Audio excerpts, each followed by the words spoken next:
우리가 사용하는 말 가운데 외래어이지만 우리말처럼 사용하는 그러한 단어들이 여러 개 있습니다. 그 가운데 코드라는 단어가 있어요. 물론 영어 단어인데 우리는 영어 단어로도 사용하지만 우리말로도 코드라고 하는 말을 우리가 사용한다는 거예요. 코드가 무엇입니까? 사전적인 의미를 제가 찾아보니까 어떤 사회나 계급, 직업 따위에서 규약이나 관례를 말하기도 하고 또 상사, 회사에서 국제정보에서 정하여 두고 쓰는 약속된 기호나 기호를 코드라고 말하기도 하고 또 정보, 통신, 정보를 나타내기 위한 기호 체계를 코드다라고 그렇게 이야기한다는 거예요. 가장 대중적인 일반적인 의미의 코드라는 것은 어떤 기호나 약속된 그러한 기호, 그것을 코드라고 그렇게 이야기해요. 그래서 우리가 흔히 쓰는 말 가운데도 코드가 맞아야 된다 이렇게 사용하기도 하죠. 2000년대 중반에 미국의 댄 브라운이라는 작가가 다빈치 코드라는 소설을 내놓았어요. 50주 동안 뉴욕 타임즈의 베스트셀러로 전 세계에 3,500만 권이 팔린 책으로 우리나라에서도 많은 논쟁을 일으킨 선풍적인 인기를 끈 책이에요. 이 책은요, 소설이 소설. 읽어본 분도 많이 계시겠지만 이 책은 사실이나 역사 기록이 아닌 소설, 픽션이에요. 허구로 기독교에 대한 반감을 일으키게 하는, 예수 그리스도에 대해서 허구로 쓰여진 내용을 가지고 사람들에게 문제와 오해를 일으키게 하는 그러한 책이에요. 이 책의 내용을 간단하게 소개하면 천재 화가이며 작가인 이 레오나르도 다빈치, 레오나르도 다빈치의 대표적인 그림이라고 할 수 있는 것이 최후의 만찬이 있죠. 여러분 그림을 많이 보셨을 텐데요. 예수님과 식탁에서 12제자가 식사하는 그러한 모습이 바로 레오나르도 다빈치의 최후의 만찬의 그림이에요. 그런데 이 최후의 만찬의 그림에 레오나르도 다빈치가 숨겨진 코드를 숨겨 놓았다 그렇게 이야기해요. 그래서 이거는 실제가 아니라 허구의 허구. 여러분이 오해하면 안 돼. 강단에서 제가 이 말씀을 드리면서도 조심스러운 것은 이걸 진짜로 믿고 막 그럴까 봐 그런데 이거는 상상에 의한 만들어내진 소설이라는 거예요. 근데 그 그림을 보면 예수님 좌우에 오른쪽 왼쪽에 제자들 가운데 12제자들 가운데 가장 근접해서 한 제자의 수염이 없다는 거예요. 그래서 그 제자를 우린 일반적으로 베드로와 요한으로 이해하는데 요한이 아니라 막달라 마리아다 그렇게 이야기해요. 그러니까 예수님의 12제자의 최후의 만찬에 막달라 마리아가 그 그림에 들어가 있고 그 그림을 보면 구도가 예수님을 가운데 놓고 제자가 양옆에 있는데 이걸 억지로 M자로 용어로 맞춰서 마리아를 막달라 마리아를 상징하는 숨겨진 코드가 있다. 상상에 의한 허구의 허구. 그렇게 이야기한다는 거예요. 그래서 어디까지 나가느냐? 예수님과 막달라 마리아가 결혼했다는 거예요. 예수님과 막달라 마리아가 결혼했어요? 허구의 허구. 이건 사실이 아니에요. 여러분 그걸 이해해야 돼요. 그래서 예수님이 십자가에 못 박혀 죽으시면서 이 막달라 마리아가 피난을 갔는데 어디로 피난을 갔느냐? 프랑스로 피난을 갔다고 해요. 그래서 이 프랑스에 가서 자녀를 낳는데 그 후손이 프랑스의 메로빙 왕조를 이루었다라고 이야기해요. 그래서 쭉 이어지다가 중세 때에 9세기, 중세로 시작되면 우리가 역사적으로 9세기에서 종교개혁 16세기 이전 15세기를 중세라고 하는데 중세 때에 템플 기사단이 예루살렘에서 이 비밀 문서를 발견했다고 해요. 그래서 이 비밀 문서를 발견하고 로마 교황청을 협박해서 돈을 뜯어내는 거예요. 야, 예수님이 이렇게 막달라 마리아하고 결혼해서 애를 낳아서 이렇게 살잖아. 이걸 발표할 거야. 그래서 로마 교황청에 돈을 요구해요. 이것을 로마 교황이 프랑스 왕에게 연락해서 템플 기사단을 암살시켜라. 소설이에요, 소설. 그래서 템플 기사단을 이 프랑스에서 암살시키는 가운데 한 살아남은 사람이 있는데 그 사람이 이 시온 수도회를 조직했고 현재까지 존재한다. 이걸 소설로 기록한 거예요. 그러면서 레오나르도 다빈치도 예수의 후손이다.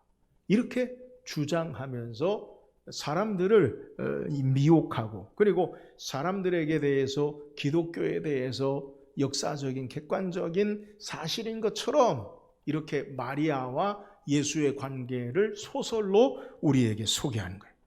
주전 325년에 니케아 회의에서 예수님에 대한 복음서는 사복음서로 정경으로 확정해요. 마태복음, 마가복음, 누가복음, 요한복음. 그런데 이 마태복음, 마가복음, 누가복음, 요한복음 외에도 복음서가 있었어요. 그 외에 정경이 아닌 책이 있는데 빌립복음서, 도마복음서, 그리고 마리아복음서라고 있어요. 그런데 우리가 복음서 외에 어떠한 다른 자료에도 예수님이 결혼하셨다거나 마리아, 막달라 마리아와 관계가 있었다는 것은 전혀 기록된 일이 없어요. 그야말로 소설이라는 거예요.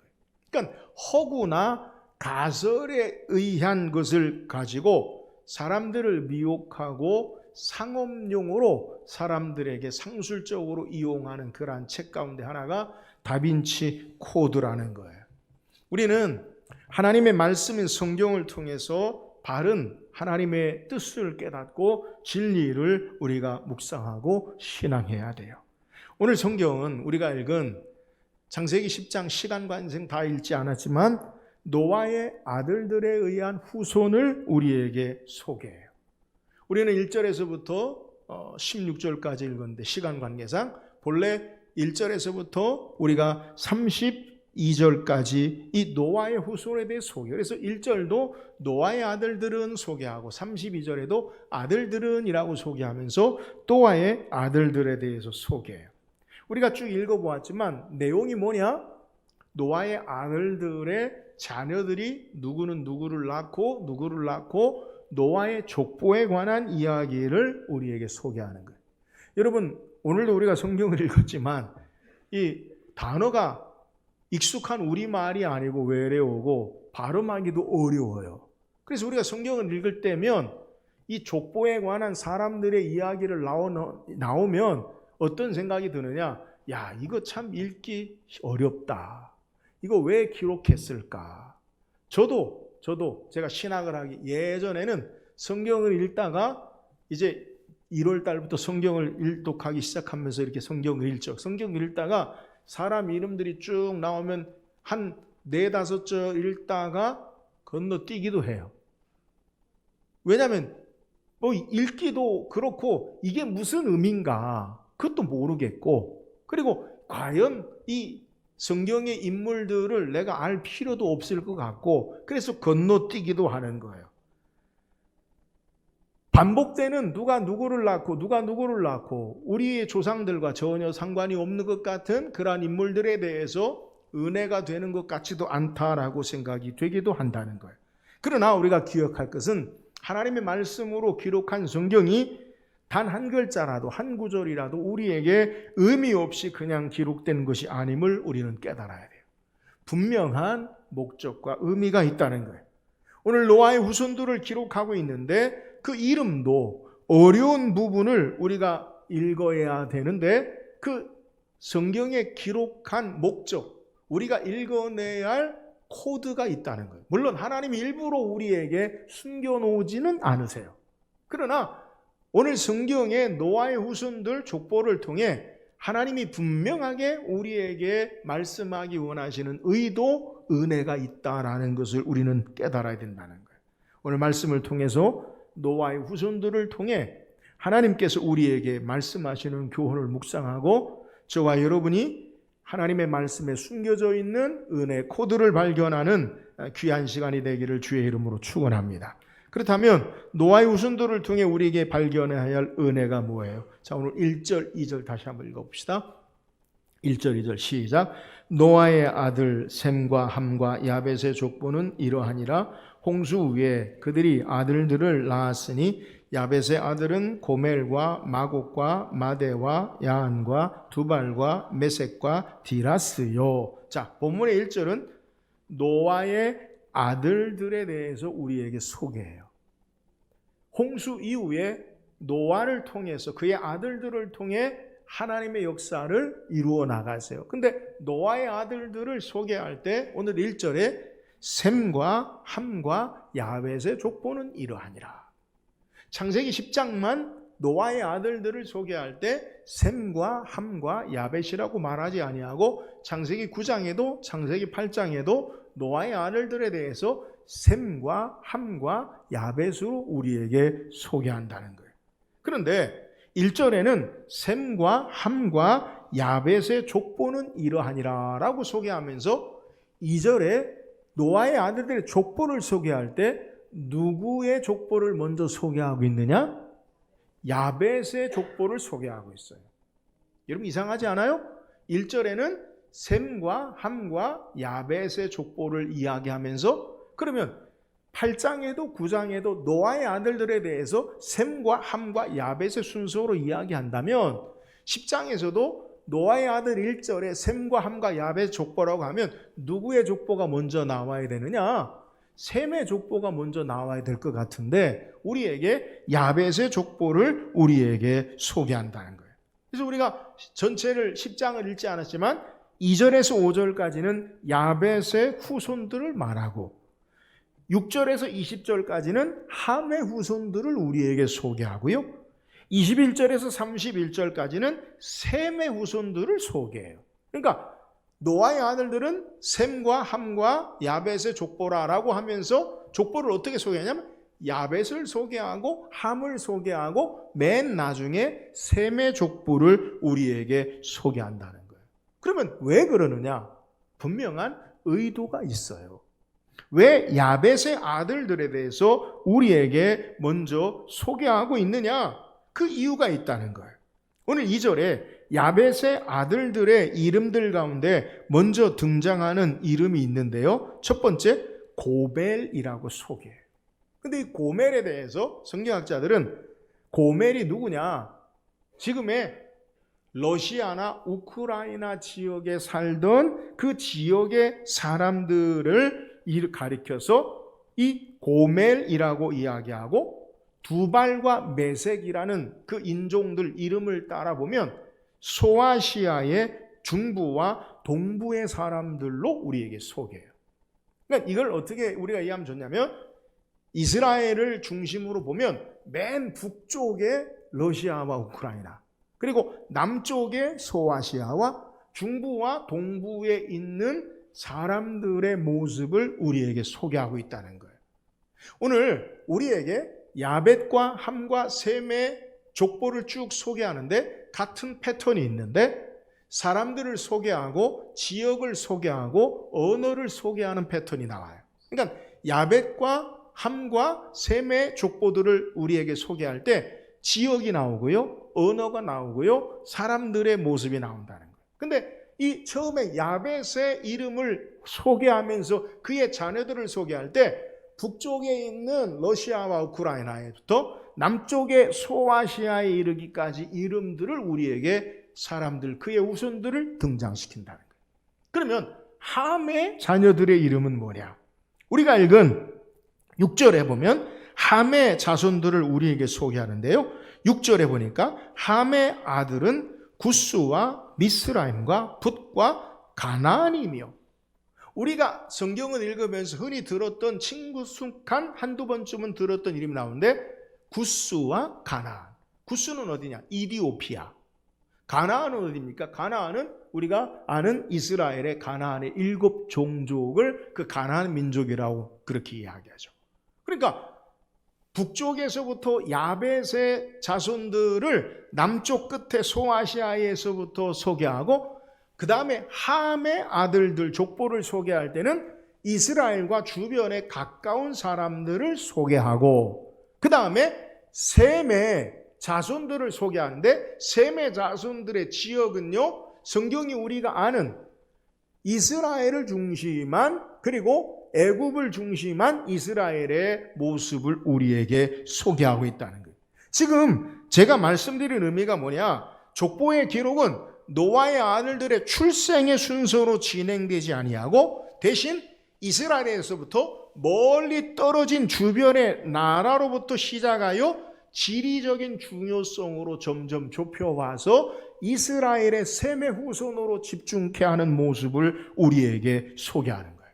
그러니까 외곽에서 먼 곳에서부터 당시의 세계관, 모세가 창세기를 기록한 주전 3500년 전에 가장 북쪽 끝에서부터 시작해서 남쪽에 이르러서 그리고 이스라엘에 이르기까지의 모든 지역을 다 이야기하는 내용을 노아의 아들을 통해서 후손들을 통해 우리에게 기록하고 있다는 거예요.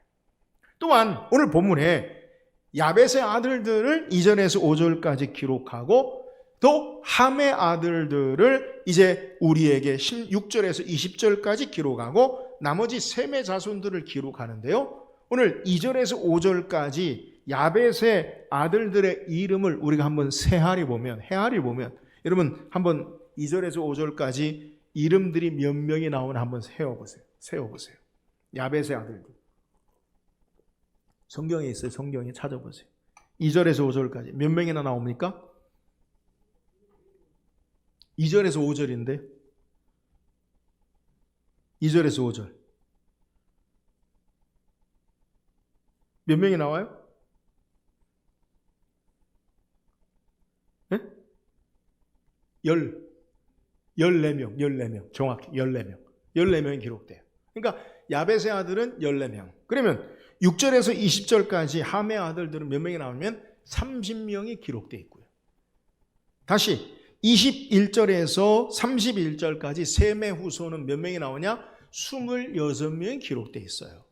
그러니까 야벳의 아들 14명, 함의 아들 30명, 셈의 후손들 26명. 자, 14, 암산해보세요. 14, 그 다음에 30, 그 다음에 26, 몇 명입니까? 70명. 그러니까 오늘 성경에 노아의 아들들을 우리에게 기록할 때 야벳과 함과 셈의 아들들 70명을 우리에게 기록하고 있는 거예요. 여러분 70명은요 성경에 반복적으로 여러 번 등장해요. 창세기 46장에도 야곱의 아들들이 애굽에 내려간 숫자를 성경은 70인이다라고 그렇게 소개해요. 또 이스라엘 백성이 하나님과 시내산에서 언약을 맺고 다시 하나님과 언약식에 참여한 이스라엘의 백성의 장로들, 대표들이 몇 명 하나님 앞에 참여하느냐? 70명의 장로들을 이스라엘 대표로 참여시켜요. 신약의 누가복음에서 예수님께서 70명의 제자들을 곳곳에 파송하는 것을 성경이 소개해요. 그러면 왜 이렇게 성경에서 70이라는 숫자가 자주 등장하느냐? 이 7이라는 숫자가 완전하고 10이라는 숫자는요 충만한 배수를 우리에게 상징해서 70이 상징하는 것은 완전하고 충만하다라는 것을 우리에게 소개하는 거예요. 자, 다시 정리하면 노아의 아들들에 대해서 오늘 모세가 우리에게 아들들의 이름을 쭉 기록하고 있는데 그 의미가 뭐냐? 그 의미가 세상에 열방의 당시의 세계관 북쪽에서부터 남쪽에 이르는 모든 지리적인 모든 곳에 편만하게 노아의 아들들이 흩어져 있고 또 하나님의 완전하고 충만한 숫자로 노아의 아들들이 이 땅에 하나님의 축복 가운데 있다라는 것을 우리에게 말하는 의도가 있다는 거예요. 왜 이렇게 이야기합니까? 우리는 창세기 9장 1절을 말씀 묵상했는데 창세기 9장 1절에 하나님이 노아와 그 아들들에게 복을 주시며 그들에게 이르시되 생육하고 번성하여 땅에 충만하라. 이 하나님의 축복의 약속의 말씀을 따라서 노아가 비록 실수와 허물이 있음에도 불구하고 그의 아들들도 온전하지 못함에도 불구하고 하나님이 생육하고 번성하여 땅에 충만케 하시는 역사가 축복의 창세기 9장 1장의 역사가 창세기 10장에 노아의 아들들이 온 세계의 땅에 충만하고 완전한 하나님의 축복의 역사로 되어짐을 우리에게 소개하고 있는 내용이에요. 하나님 말씀을 따라서 하나님이 축복하신 약속을 따라 노아의 아들들이 온 세상에 땅에 충만하고 완전하고 편만하게 하나님의 축복을 받았다라는 사실을 우리에게 소개하는 거예요. 사랑하는 여러분, 우리가 믿고 의지하는 하나님은 완전하고 충만한 그의 신실한 약속을 따라 우리를 축복하시는 하나님 되심을 믿으시기를 주의 이름으로 축원합니다.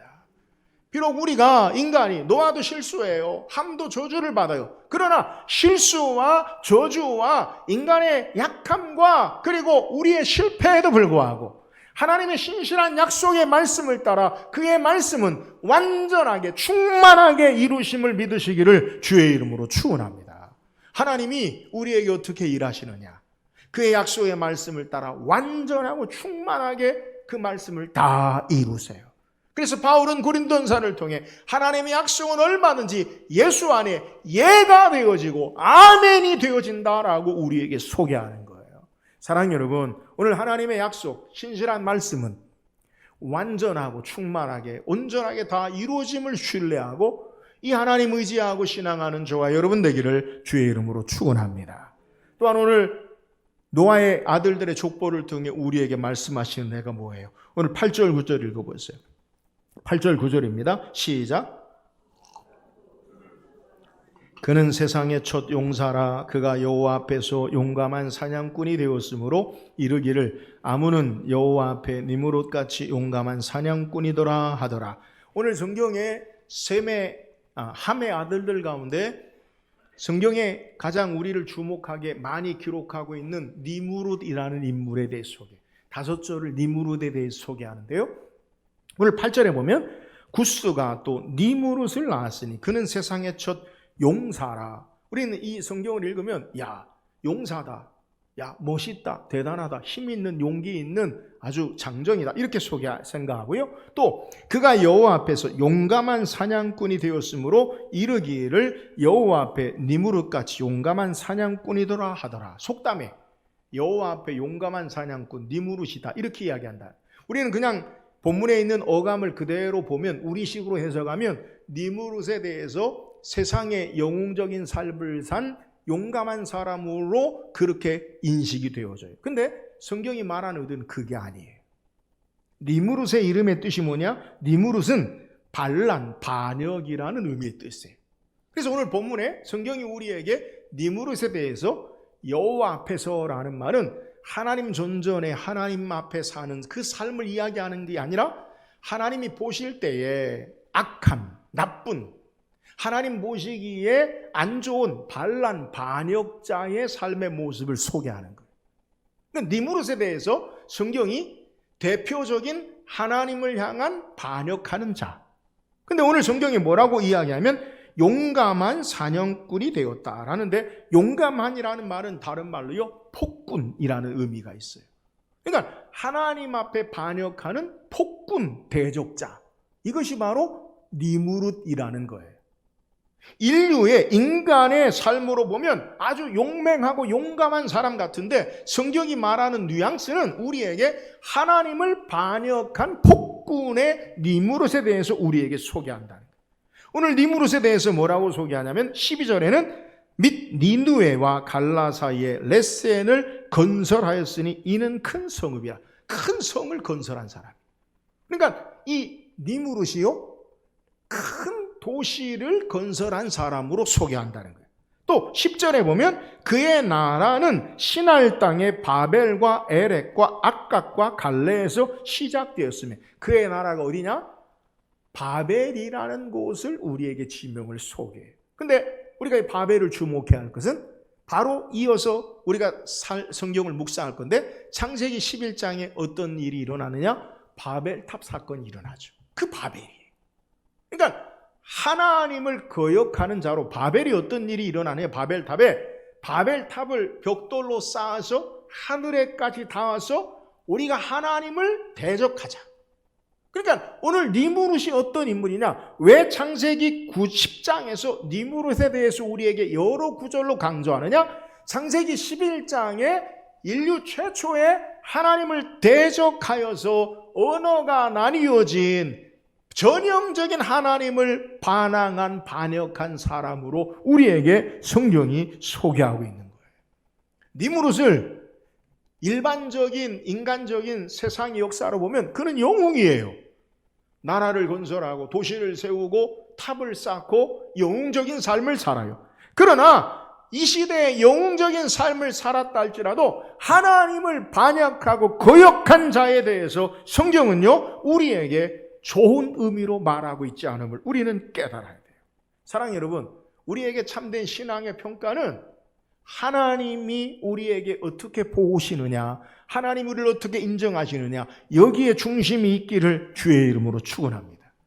니무롯은 훌륭한 용사요, 지배자요, 건축가요, 영웅이었지만 그러나 그 찬란한 타이틀이 하나님을 반역한 자, 하나님을 거역한 자의 대표로 우리에게 기억되고 있다라는 사실을 성경이 소개하고 있다는 거예요. 반면에 오늘 노아의 족보인데 노아는 어떤 사람이에요? 노아는 세상에 니무롯 같은 큰 업적이나 명성이나 이름을 떨친 적이 없어요. 창세기 6장에 노아에 대해서 노아는 의인이요 당대의 완전한 자라. 하나님과의 관계 속에.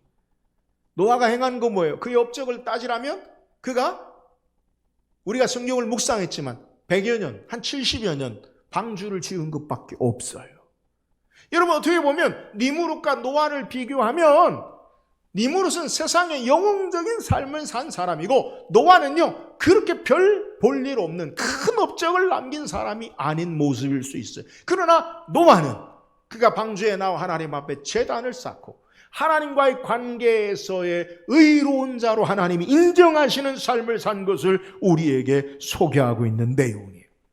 아무리 명성이나 화려함의 업적이 많아도 하나님 앞에서는 하나님과 관계 없으면, 하나님을 거역하면 아무것도 아닌 자예요.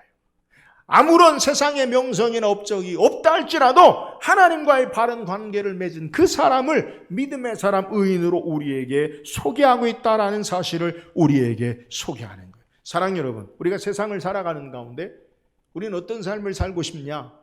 니무롯 같은 삶을 추구해요. 영웅적인 삶을 추구하고요, 화려한 명성을, 성공과 번영과 명예의 업적을 자랑하고 싶어요. 그러나 기억하세요. 하나님을 거역하는 삶에는요 아무 의미가 없어요. 오늘 성경이 기억하는 것, 그것은 하나님과의 바른 믿음의 신앙의 관계의 삶을 기억하고 있다는 것을 우리는 깨달아야 돼요. 창세기 누가복음 16장에 보면 예수님께서 비유로 부자와 나사로에 관해서 우리에게 말씀하세요. 부자는 어떤 사람이냐? 자색 옷을 입고 고운 베옷을 입고요, 날마다 호화롭게 잔치해요. 자색 옷은, 빨간 옷은 당시에 1세기에 왕이 입는 황제의 상징, 왕처럼 옷을 입어요. 고운 베옷을 입고요, 날마다 파티해요. 여러분, 우리가 추구하는 사람이 그런 사람이 아니에요? 좋은 옷 입고 날마다 잔치하고 화려한 삶을 살잖아요. 그리고 반대로 한 사람을 소개하는데 나사로를 소개해요. 나사로는 어떤 삶을 사느냐? 부자의 상에서 떨어지는 부스러기를 먹는 비참한 삶. 그의 헌대를 개들이 상처를 닦아주는 비참한 삶을 살아요. 근데 둘이 죽었어요. 부자가 죽어서 어디로 가느냐? 지옥에 가고, 나사로는 죽어서 어디에 가느냐? 아브라함 품에 천국에 올라가요. 여러분, 이 둘이 결정된 천국과 지옥에 가는 이유가 뭐예요? 부자가 아브라함에게 애원하죠. 내 형제가 있는데 나사로를 보내서 그 형제들이 이곳에 오지 않게 말씀을 전하게 하소서. 그 선지자들에게 들을 것이냐. 결정적인 것은 하나님 말씀을 듣고 믿지 않는 삶의 모습. 그 삶은 아무리 이 땅에 왕 같은 삶을 산다 할지라도 비참한 부자의 천국의 삶이 아닌 지옥의 삶의 모습임을 소개하고, 이 땅에 비천한 삶을 살았던, 거지와 같은 삶을 살았던 나사로는 하나님이 그 이름을 기억하고, 부자는 이름조차 우리에게 소개되지 않아요. 그러나 나사로는 천국에서 위로받고 하나님을 경외하는 아브라함의 품에 위로받는 모습을 우리에게 소개하는 거예요. 사랑하는 여러분, 오늘 우리는 하나님이 기억하시고 인정하시는 믿음의 삶을 살기를 주의 이름으로 축원합니다. 어떤 삶이 온전한 삶인가? 오늘 세상에 영웅 같은 삶을 산다 할지라도 하나님과 상관없는, 하나님을 거역하는 삶을 살지 말고 우리의 삶이 비록 세상의 영웅이 아니더라 할지라도 하나님과의 바른 관계, 믿음의 삶으로 하나님이 기억하시는 믿음의 사람, 천국의 주인공이 되는 저와 여러분 되기를 주의 이름으로 축원합니다. 또한 오늘 본문을 통해 우리 주시는 은혜는요, 구속사의 가장 좋은 곳으로 역사하시는 하나님의 모습을 족보를 통해 보여줘요.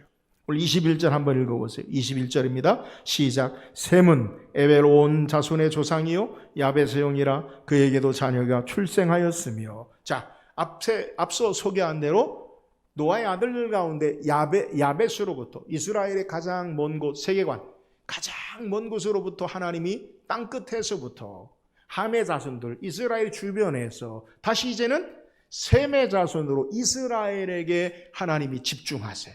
우리에게 소개하는 거예요. 그 셈의 자손들을 우리에게 족보를 소개하는데요, 이 셈의 족보를 왜 우리에게 뒤에 소개하고 있느냐? 11장에 셈의 족보가 다시 등장하는데요, 거기에 누가 등장하느냐? 우리에게 셈의 족보 가운데에서 우리에게 소개하는 아브라함을 등장시켜요. 그러니까 오늘 성경이 우리에게 소개하는 내용을 보면 먼저 하나님과 상관없는 사람들에 관해서 우리에게 쭉 이야기를 하다가 이야기를 점점점 좁혀서 하나님이 말씀하시는 주인공으로 삶을 좁혀서 우리에게 소개하는 거예요. 성경에, 창세기에 성경에 이런 패턴이 우리에게 반복되고 있어요. 악인의 후손을 먼저 소개하고요, 의인의 후손을 나중에 소개하고, 선택받지 못한 자를 먼저 소개하고요, 선택받은 하나님의 자녀들을 후에 소개하는 패턴이 창세기의 소개. 창세기의 맨 처음 족보가 소개되는 곳이 어디냐면 창세기 4장이에요. 가인이 아벨을 쳐 죽이고 그 다음에 가인의 후손에 대해서 우리에게 소개하죠. 창세기 4장에.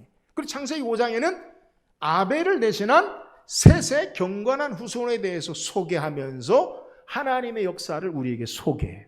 다시 창세기 25장에도 아브라함의 자녀 가운데 하가를 통해 난 이스마엘의 족보를 우리에게 소개하고 후에 이삭의 족보를 성경이 소개해요.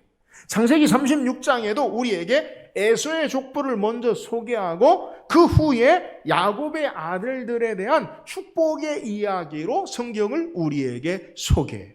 오늘 같은 패턴으로 야벳과 함을 소개하고 셈을 맨 나중하게 소개하면서 셈의 후손들을 통한 창세기 11장에 우리에게 아브라함에 이르기까지, 그래서 창세기 12장에 드디어 아브라함을 믿음의 조상으로 성경이 소개하는 내용을 우리에게 소개해요.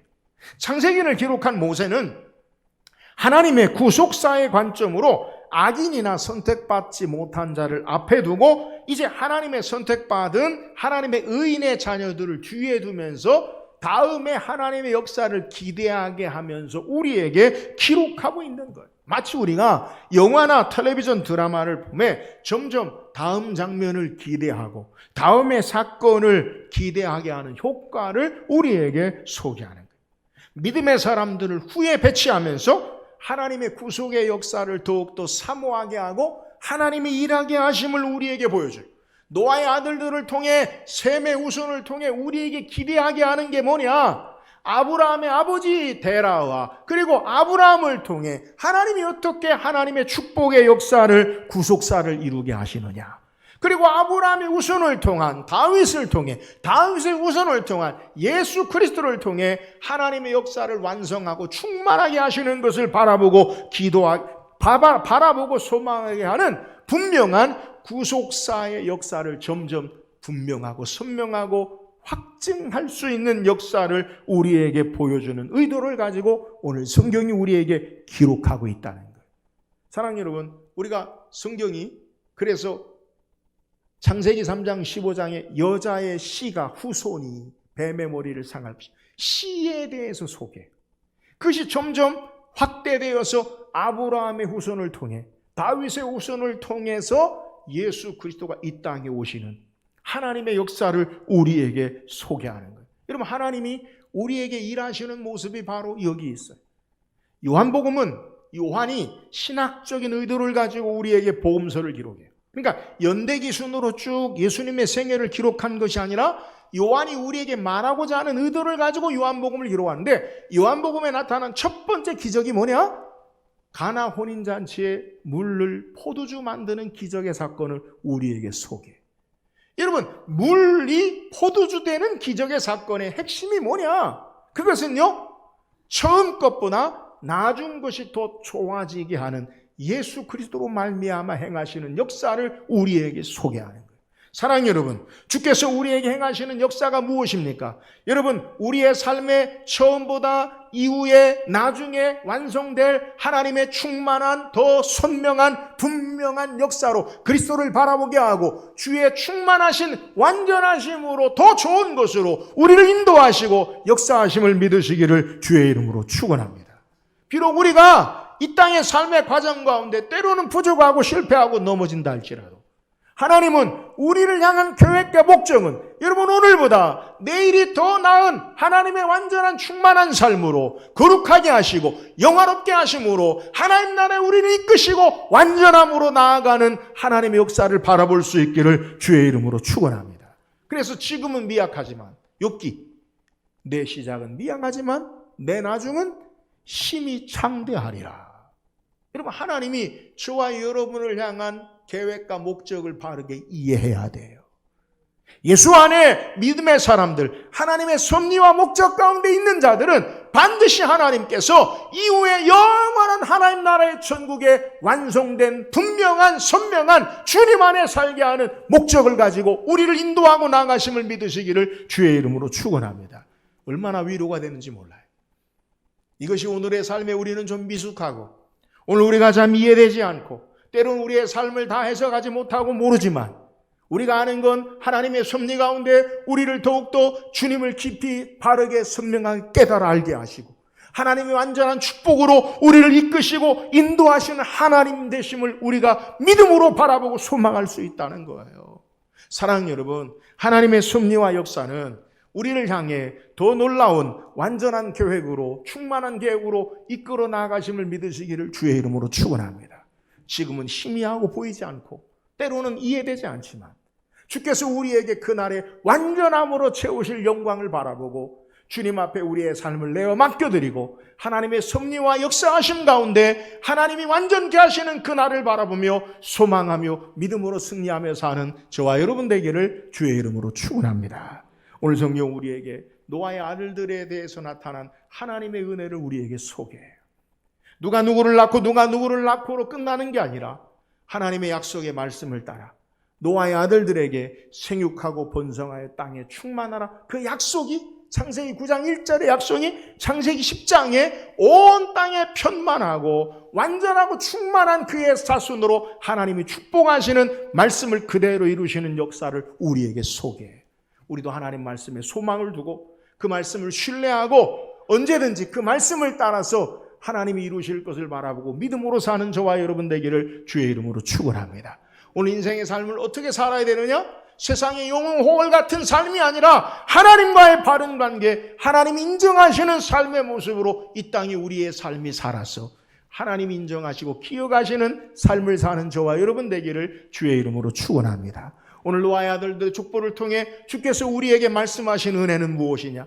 지금은 비록 희미하고 보여지지 않고 부분적인 것 같지만 주께서 우리를 이끄시고 마침내 완성하시는 그날에 완전하고 온전함으로 우리를 이끄시고 역사하심을 바라보고 이 땅에 우리의 삶에 이 하나님을 신뢰하고 믿음으로 그 하나님 바라보고 하나님의 섭리와 역사를 이해하고 하나님을 바라보고 신앙하는 하나님 의지하는 우리 모든 성도 되기를 주의 이름으로 축원합니다.